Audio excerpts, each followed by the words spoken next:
Today I'm taking a look at the Smart Air Pump. So we got our instructions. And we got our pump. A little tag right here, it says pull air hose. So this is actually one of the really cool things about this one is that most of the time if you get an air pump, this is going to be very easy to lose. With this, you actually got a storage spot inside the pump where you can keep this guy. That's just going to thread right in. And we have a screw-in nozzle on the other side. On the top, we got a USB-A port, a USB-C port, and a light. It also comes with a carrying bag. We got a charging cable, USB-A to USB-C, and we got a handful of extra nozzles.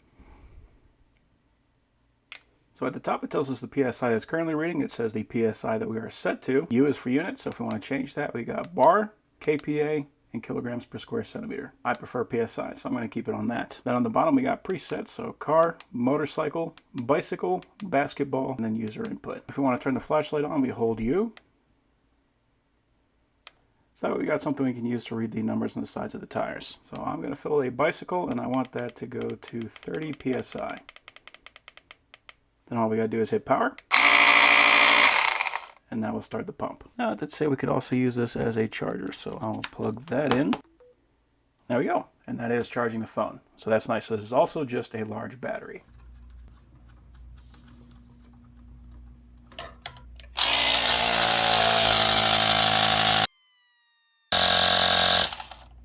So there we go. So it does stop on its own, so I don't have to sit here and babysit it, and I can just set it and let it do its thing. I can also appreciate this is not a very loud compressor. Like, this thing is not blowing my ears out in this garage. This is in fact one of the quietest little tiny compressors like this that I've used. So overall, I am very happy with that. That is a very nice compressor.